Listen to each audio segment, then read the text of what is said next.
Ya, assalamualaikum warahmatullahi wabarakatuh. Eh, Perkenalkan, nama saya Ferdian Sutairin. Saya dari 1KB02. Kali ini saya akan memaparkan rangkaian listrik lagi. Tapi kali ini jenis rangkaian listriknya berbeda, yaitu sekarang campuran. Langsung aja. Pada umumnya, secara karakteristik rangkaian listrik itu ada dua macam ya, yaitu rangkaian seri dan paralel. Paralel sudah saya sebutkan di video sebelumnya. Kalau belum lihat, check it out. Tapi ada satu lagi bentuk rangkaian listrik yang biasa disebut rangkaian campuran. Rangkaian campuran ini merupakan kombinasi dari rangkaian seri dan rangkaian paralel. Untuk dapat mencari besarnya hambatan yang terdapat pada rangkaian campuran, terlebih dahulu kita harus mencari besaran hambatan pada tiap-tiap model rangkaian seri dan paralel. Setelah kita menemukan besaran hambatan pada kedua rangkaian tersebut, kemudian kita mencari hambatan dari gabungan rangkaian akhir yang telah kita dapat. Contoh yang kita peroleh dari penjelasan di atas adalah model rangkaian seri, sehingga total rangkaian yang nantinya akan kita cari harus dengan persamaan hambatan mengganti pada rangkaian hambatan seri. Sedangkan untuk rangkaian paralel, kita harus mencarinya dengan cara menghubungkan suatu hambatan secara paralel, baru kita akan mendapatkan hasil tersebut. Contoh rangkaian campuran yang dapat dihubungkan dengan rangkaian paralel adalah kendaraan bermotor yang sebagian besar komponennya terdapat beban listrik yang lebih banyak dari rangkaian seri. Masing-masing dari rangkaian tersebut dapat dihubungkan atau diputuskan tanpa mempengaruhi rangkaian lain.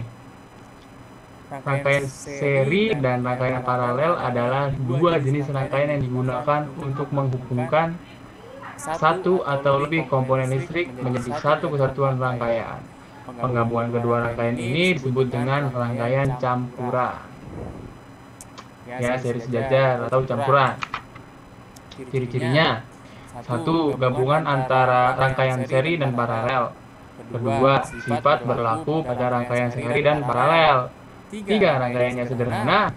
Empat, memiliki ciri yang sama seperti rangkaian paralel dan seri. Kelebihannya, mau tahu? Rangkaian listrik campuran memiliki beberapa kelebihan yang juga dipunyai oleh rangkaian seri dan rangkaian campuran. Selain itu, rangkaian listrik campuran punya variasi yang lebih banyak sehingga dapat digunakan untuk berbagai macam keperluan seperti instalasi listrik, rumahan, dan lain sebagainya. Karena rangkaian campuran disusun dari rangkaian paralel, maka beban satu tidak mempengaruhi beban yang lainnya. Misal, ketika lampu rumah satu mati, yang lain tidak ikut mati, kecuali jika memang beban tersebut dipasang secara seri. Maka jika beban satu mati, yang lain juga ikut mati. Itulah kelemahan seri ya. Jadi jelek, kurang. Kekurangannya apa? Kekurangannya karena disusun dari rangkaian seri dan paralel, tentu rangkaian campuran memerlukan kabel yang lebih banyak. Tentu saja biaya atau ongkos yang dibutuhkan untuk membangun sebuah rangkaian campuran lebih banyak. Selain itu, jika Anda menggunakan power berupa baterai, tentu dayanya akan lebih cepat habis. Makanya jangan gaya-gayaan pakai rangkaian campuran kalau duitnya dikit, ya kan? Nah, itulah tadi informasi singkat yang bisa kami sampaikan. Udahlah begitu lah pokoknya. Ini contoh rumus ya dari rangkaian campuran.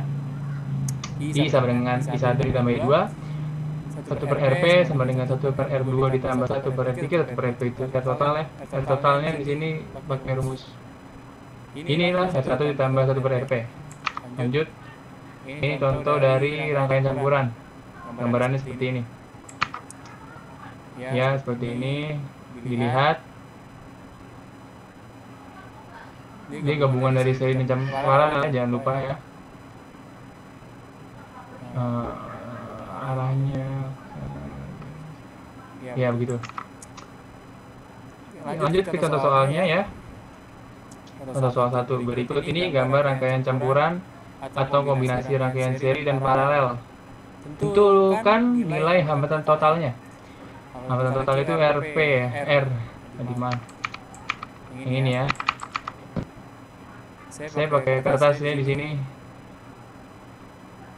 biar lebih mudah memaparkannya. Kita nyari R totalnya. Kerjain dulu rangkaian paralel terlebih dahulu ya.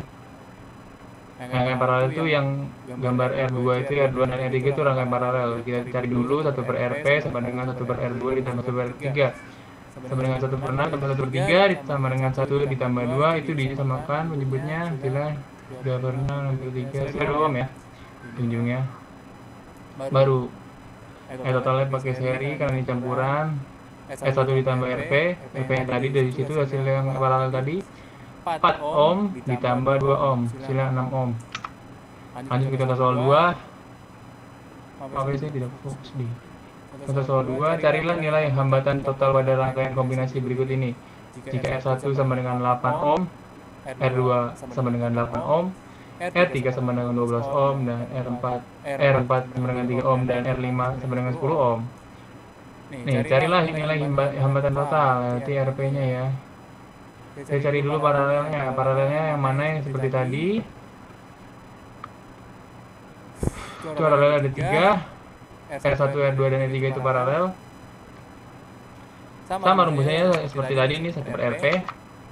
1 per RP sama dengan 1 per R1 ditambah 1 per R2 ditambah 1 per R3 sama dengan 1 per 8 ditambah 1 per 8 ditambah 1 per 12 bisa makan penyebutnya jadi 4 3 tambah 2 sama dengan 8 per 24 RP nya sama dengan 24 per 8 sama dengan 3 ohm.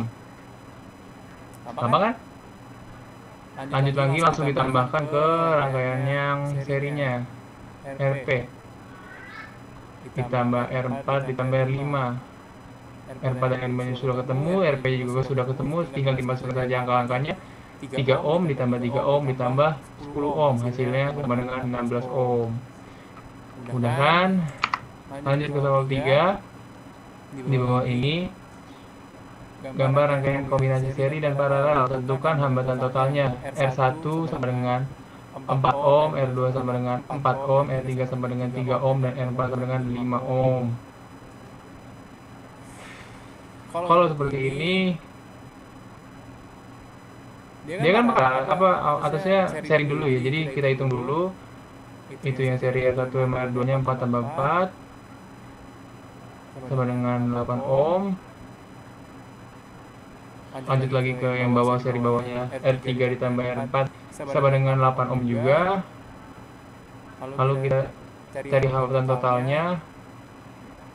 Karena itu paralel, jumlahnya tadi 8 ditambah 8 ya, berarti 1 per RP sama dengan 1 per RS ditambah 1 per RS sama dengan 1 per 8 ditambah 1 per 8 sama dengan 2 per 8. Tambahkan penyebutnya sudah sama. RP sama dengan 8 per 2 hasilnya 4 ohm. Ya, seperti itulah.